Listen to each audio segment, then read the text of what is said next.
Lisa G here in my cluttered kitchen, and I thought I'd come in today on this really kind of nasty day.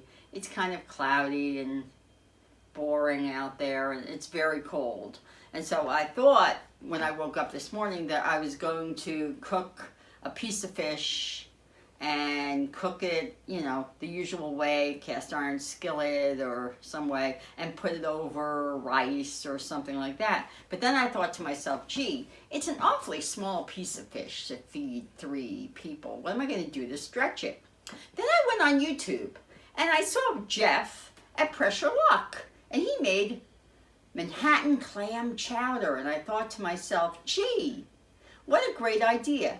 Maybe I'll take his recipe and make a seafood stew out of it. There you go. So that's what I'm going to do. I'm going to make a clam chowder, but then I'm going to add in at the end that piece of fish, which is haddock, and some langostino, which I happen to have in the freezer. And then I'll put seasoned oyster crackers on top, which I'll make in my air fryer later. So I'm going to show you how I make my seafood stew in the Instant Pot, a la Jeff from Pressure Cook. Thanks, Jeff, for the inspiration. So here we go. Got some onion. We got some celery. It was supposed to be 2 stalks, but I only had 1 stalk, so that's the way it goes. And then instead of plain old seasoned salt, Old Bay seasoning like he used, I'm using Penzeys 4S Smoky version, and a little bit of low sodium Old Bay, because that's what I've got.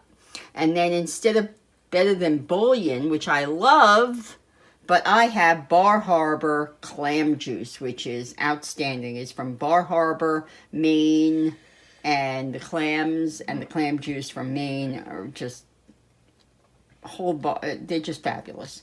So did that. I've got some tomatoes. I've got some minced up potatoes, and then I've got the clams, and these things are Behemoth, the Bar Harbor ones, and I've also got some smaller ones from Bumblebee or whatever, and of course the leaves of the celery.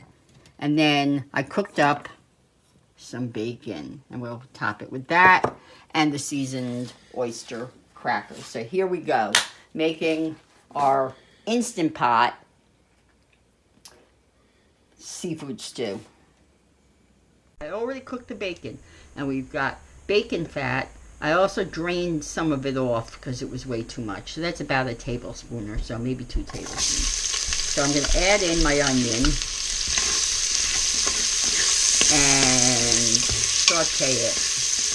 Now see, Jeff cooked the onions and the celery, and then he put in the pancetta, which is uncured, no, it's cured, I should say cured, unsmoked Italian bacon.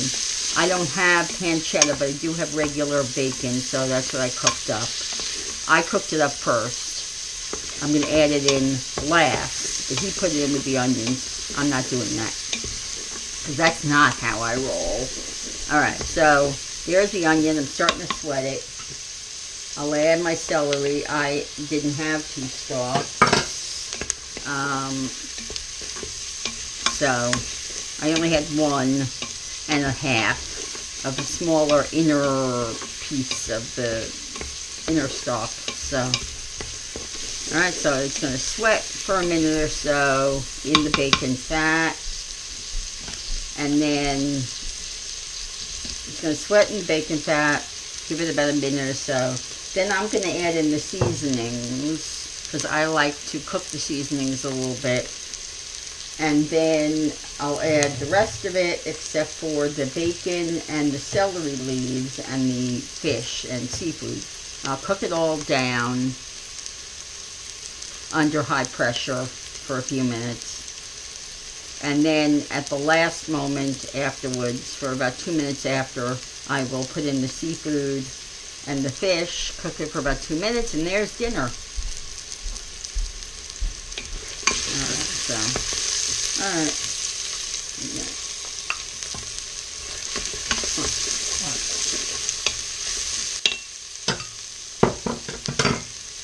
Okay, so now I'm gonna kind of toast the seasonings in the bacon fat. Oh, smells heavenly. Smells like bacon and onions, and now I'm starting to smell the Old Bay and the seasoned salt. Alright. Okay, I think that's enough. It just needs to be sweated down. Then I'm gonna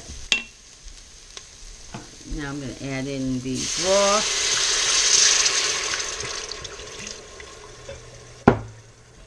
And I'm going to deglaze the pot, which means I'm going to scrape down all those brown bits on the bottom, so that way when we pressure cook, it doesn't burn, so that the surface of the pot doesn't burn. And that way we don't get that nasty little word on the outside that says burn, which most people get when they don't deglaze. Always deglaze the pot.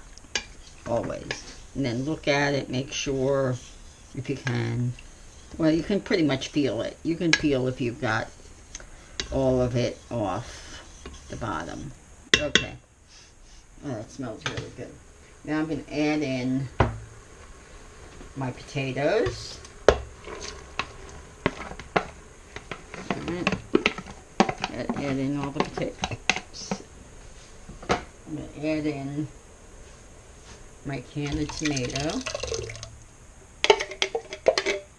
Normally I would put some water in there and rinse it, but I'm not going to do that. And I really don't think it needs extra salt because the clam juice is kind of salty, and of course the 4S, the seasoned salt, is salty, and the bacon is salty, so you don't really need extra salt. Alright, now I'm going to press cancel. I'm going to put on the cover. And I'm going to put it on manual for 5 minutes on high. And when it's done, I'm going to do a quick release and we'll open it up and we'll add in the clams and the fish. And then we have dinner.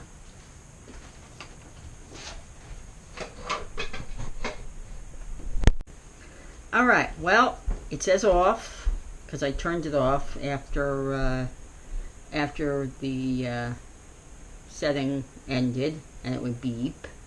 Alright, and now the pin has dropped, and I'm going to open it up and we'll see what it looks like.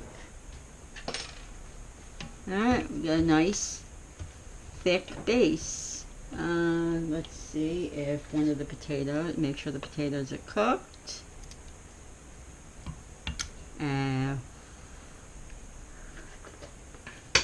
Oh yeah, potatoes definitely cooked.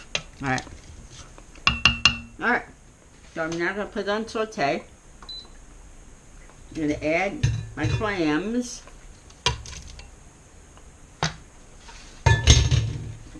And I'm going to... Alright.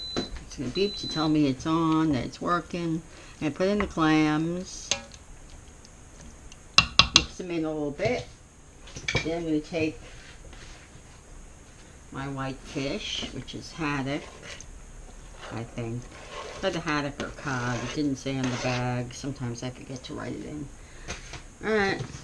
And we'll stir it around, get it all coated. Alright. We'll give it about 2 minutes. And the fish will be cooked.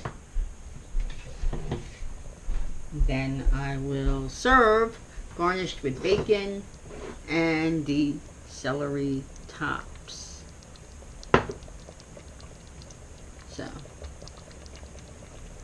it's done. As you can see, everything is cooked, and I've plated it, and this is what dinner is going to look like tonight in my house. So, here you go, Jeff. You got a great recipe there. It's a winner. Thanks for coming into my cluttered kitchen. If you like this video and would like to see more, press like and of course subscribe, and don't forget to press that little bell so that you get the notifications of my next videos. Thanks for coming. See you next time. Bye. All right.